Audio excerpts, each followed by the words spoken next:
What if the obstacle in front of you is not the end of your story? Today I will show you exactly what God says about overcoming obstacles, and why the thing standing in your way right now is not stronger than God. Let me name what a lot of people feel right now. You are doing everything right. You are praying. You are working. You are trusting God, and still nothing is moving. The door will not open. The money will not come. The relationship will not heal. The body will not recover. This video is not about positive thinking, not self-help motivation, not about telling you to believe harder. This is about what the Bible teaches about obstacles and how you get through them with your faith and your mind intact. Before anything else, let us set the foundation. Romans 8 verse 31 in the King James Bible says, "What shall we then say to these things? If God be for us, who can be against us?" Read those words slowly. Paul is not saying you will never face opposition. He is asking a question about the outcome. If God is for you, then who holds the final say? Culture tells you the obstacle defines the outcome. God says the obstacle does not hold authority. Culture tells you strength comes from inside yourself. God says strength comes from your source, and your source never runs dry. The obstacle is real. The pressure is real. But God's position over your situation is also real.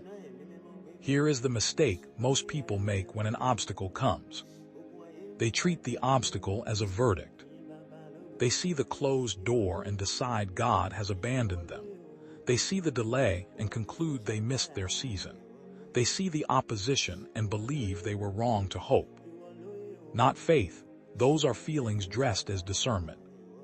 Scripture does not give you a guarantee the road will be clear. Scripture gives you a guarantee you will not be left alone on the road. There is a difference. When you miss this truth, you end up in one of two places.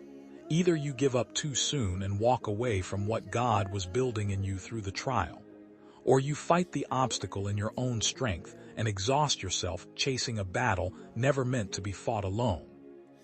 Both extremes cost you. 3 principles will anchor you when obstacles come. Principle 1. The obstacle is not bigger than your assignment. God does not give you a calling and then abandon you before you arrive. 1 Corinthians 10 verse 13 says God will not allow you to face more pressure than you are able to bear. The obstacle has a limit. Your assignment does not.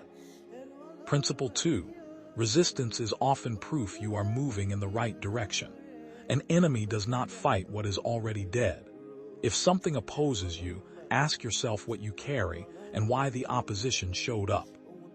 Principle 3. Endurance is the work. James 1 verse 4 says, "Let patience have her perfect work, that ye may be perfect and entire, wanting nothing." The obstacle is not interrupting your growth. In many cases, the obstacle is your growth. Do not run from the process. The biblical test is this. Are you trusting God or trusting your own interpretation of how God should be moving? 3 questions to work through right now. Is this obstacle blocking your purpose or building your character? Ask yourself honestly. Not every hard thing is an attack. Some things are assignments dressed as adversity. What does God say about your situation? Not what you feel, not what people told you. What does the Word say? Go find the Scripture. Anchor your faith to something written, not something assumed. Are you forcing a door God told you to trust Him with? There is a difference between working with God and working ahead of God. Check where you are in the process.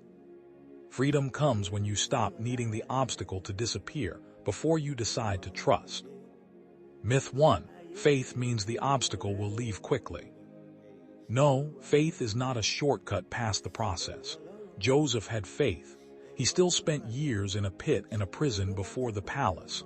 Faith does not eliminate the obstacle. Faith determines how you carry yourself through the trial. Myth 2. If God were truly for you, the obstacle would not exist. Romans 8 verse 28 says all things work together for good to them who love God.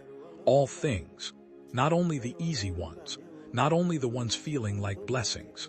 God uses the obstacle. God does not waste the trial. The obstacle in your life is not punishment, not proof God forgot you, not a sign you are disqualified. The obstacle is a place where God asks you one question: do you trust me here? Stop asking, why is this happening to me? Start asking, what is God producing in me through this? This shift changes everything. Name the obstacle. Write the obstacle down. Find one scripture speaking directly to your situation. Build your response on the word, not your feelings. Watch what God does when you hold your ground. If this helped you today, share this video with someone in a hard season right now. They need to hear this. Drop in the comments, what obstacle are you trusting God through? I want to pray with you. Subscribe so you never miss a video, and check the description. I put helpful materials down there going deeper on overcoming obstacles and walking in God's timing.